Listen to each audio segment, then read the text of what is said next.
hadda halkan aan ku sugannahay waa afaafka hore ee baarlamaanka Somaliland waxaana barbarkayga taagan qaar kamid ah amba inta badan warbaahinta madaxa bannaan ee Somaliland subax hore ee saaka ay goobtan yimaadeen si ay waajibaadkooda uga gutaan golaha wakiilada Somaliland oo maanta ay ka bilaabmayso xafladda xil wareejinta shirgudoonka golaha wakiilada Somaliland balse inta aanay warbaahinta madaxa bannaaneed aanay gelin caqabad ayay kala kulantay caqabadaas oo ka timid xoghayaha golaha wakiilada Somaliland Cabdirasaaq Saciid Ayaale waxaan u sheegay in warbaahinta madaxa bannaan ay gelin balse laba TV oo kaliya in uu ka doortay warbaahinta madaxa bannaaneed warbaahinta madaxa bannaan si mutadawacnimo ah ay ula shaqeyn jirtay golaha wakiilada Somaliland wax adduuna kuma ay qabin horeysa iyo dambaysaba laakiin warbaahinta madaxa bannaan hadiya habeenba waxay heegan ugu jirtaa soo gudbinta xogaha dhabta ee dadka ay bulshadu doorteen codkooda ay ku fadhiyaan golaha wakiilada Somaliland balse inta badan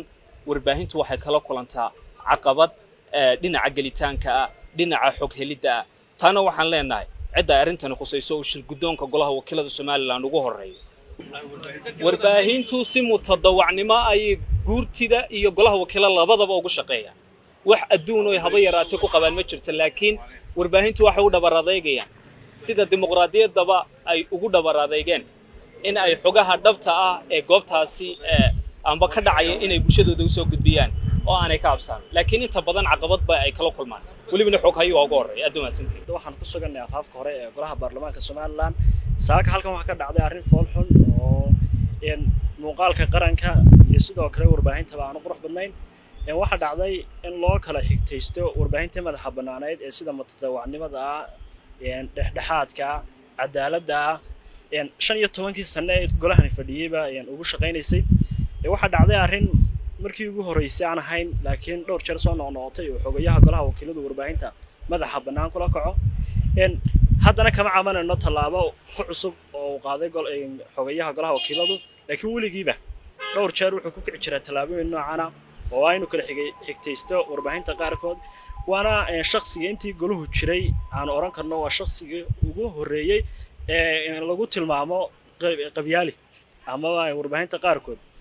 qabiil ahaan soo dhaweysta saakana hadda way caddahay iyadoo shaqo qaran la qabanayo xil wareejintii la doonayo la duubo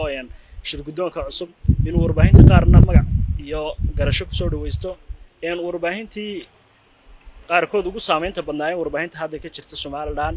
ugu cimriga dheer qaar ba 20 sano ee shaqeynayay halkan jooga 20 sanaba golaha ka shaqeynayay ayuu kala xigtaystay marka baaqaygu wuxuu yahay hadal badan hal lagama buuxshay waxaanu gudoomiyaha cusub ee golaha wakiilada iyo shirgudoonka cusub ee golaha wakiilada baan farana haddii aad doonaysaan in aad ka fogaataan iyo qabiil iyo qabyaalad iyo sidoo kale sinaan warbaahinta ka dhacda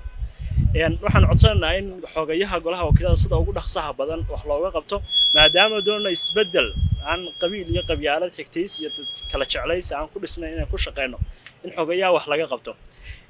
waxaan kaloo doonaynaa in aan ka cadeyno waxa jirta isbedel la doonayo in laga sameeyo golaha oo golihii hore oo dhinacyo badan inuu kaga duwanaado laakiin haddii xogayaha sii joogo xubno kale oo la shaqeeya xogayaha qurama ah ay sii joogaan oo kamid ah shaqaalaha golaha warbaahintuna la shaqeyn mayso golahuna bulshada u shaqeyn maayo warbaahinta dhexdhexaadnimada ka bixi doonta waxaan kala kulannay arrin uguba sida warbaahinta Somaliland ay u dhantahay halkan ay taagan tahay marka laga reebo ilaa laba TV oo isagu si gaar ah u xushay arrintan ma aha markii ugu horeysay xogayaha arrimaha noocaas oo lagu aqaanaa xogayuhu xismooday golaha wakiilada u ximooday guri isagu leeyahay ayuu ka dhigtay oo iska leeyahay xogayaha waxa leenahay cimri tagay ceeb lagu sabootiyo waqtiga uu dhamaaday wax abaalo iyo wax maxayday iyo wax wanaago haba yaraatee warbaahintu ay ku haysaa ma jirto waxaan gudubahayno aan ku haynaa haba yaraatee ma jirto saaka waxa isugu yimid warbaahinta madaxa bannaan waa afaafka hore ee golaha wakiilada Somaliland arrin uguba ayaa ka dhacday dabcan anigu laba fariimood baan dirayaa anigoo kamid ah warbaahinta madaxa bannaan ee Somaliland mid waxay ku socotaa gudoomiyaha cusub ee hadda la wareegaya jagada gudoomiyaha golaha wakiilada Somaliland midna waa xogayihii hore ee golaha wakiilada Somaliland oo ah warbaahinta saaka ka hor istaagay golaha wakiilada Somaliland aan ka horeeyo xogayaha xogayuhu muddo dhowr iyo 10 sano ayuu ka shaqeynayay golaha wakiilada Somaliland arrintani ma aha mid cusub oo maanta la odhan karo arrintan way ku cusub tahay dhowr jeer ayay ku dhacday falalka noocan inuu ku kaco xogayo waxaan odhan karaa warbaahinta madaxa bannaan oo gaadhaysa 30 TV ku dhawaad ayaa saaka halkan taagan oo afaafka hore golaha wakiilada Somaliland oo loo diiday in ay soo tabiyaan warka xil wareejinta labada gudoomiye intaasina waxa kow ka inuu ka hor istaagay warbaahinta xogayaha guud dabcan waxaan odhan karaa arrintan ma aha mid ku cusub warbaahinta teeda kale waxaan u dirayaa gudoomiyaha Khaliif waxaan leeyahay arrintan noocana si degdeg ah wax uga qabato ayaan kugula talinayaa arrintan ma aha mid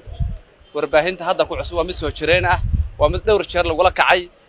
warbaahinta madaxa bannaan oo si laf dhabar ah oo waliba tawarucaada ugu soo tabin jirtay warka golaha wakiilada Somaliland oo aanay waxba ku qabin oo ay bulshada kala duwan ee Soomaaliyeed u soo tabin jirtay arrintan waxaan odhan karaa si degdeg ah waxa lagu qabto warbaahinta madaxa bannaan golaha wakiilada Somaliland horteeda ayay saaka tuban tahay oo war TV si gaar ah oo xogayo xushayna uu sii daayay waxaan qabateynta xoogan la saaray ee loo diiday tabinta xil wareejinta golaha cusub ee wakiilada hal arrin uma ku darayaa ama hal hadal gudoomiyaha xogayaha golaha waxa leeyay inta xilka haysay inaad ka baqanayn in muddada ka dhamaato oo raxdayn jirto warbaahinta waxaana qofka kaliya ee laabta soo qaraacay isla markaana sii deyn jiray maanta markaad ogaateen inaad bedel ku socoto ama xilka xayuubinta gudul taagantay waxaad go'aansatay inaad si ku kala dhawaayeen soo kala dhawaysatay warbaahinta madaxa bannaan waxa leeyahay ceebaha golaha dhex yaala ee kuwaasi ka mid yihiin warbaahinta lagu la kacay ee qarsan jireen hadday sii socdaan warbaahintu way ka baxaysaa dhexdhexaadka tay xogaye waxaad kaga baxday golaha wajhi xun waxa baa warbaahintu ka haysaana ma jirto waana ku maadsan tahay calool xumadaad qaadisay warbaahinta wad maadsan saxaafadii madaxa bannaaneed saaka waxay ahayd maalintii xil wareejinta ee la wareegayeen gudoomiyaha cusub ee golaha wakiilada saxaafadda oo waajibaadkoodii shaqo gudanaysa saaka oo ugu soo tala gashay inay bulshada u soo gudbiso xil wareejintaasi labada gudoomiye balse halkan saxaafaddii saaka waxa kale ay kala kulantay caqabado badan oo ah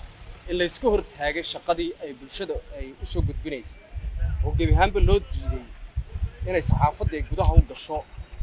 xaruntii baarlamaanka waxa weeye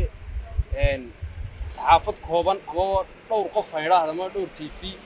ayaa gudaha loo ogolaaday saxaafadduna waxay xaq u leedahay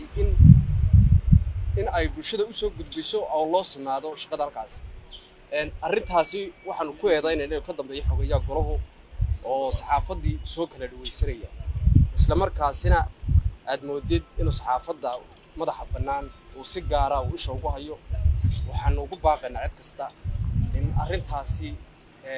la ogaado in saxaafaddii saaka halkaasi la iskula hortaagay shaqadii ay gudanayeen waxaan leenahay arrintaasi waa in wax laga qabto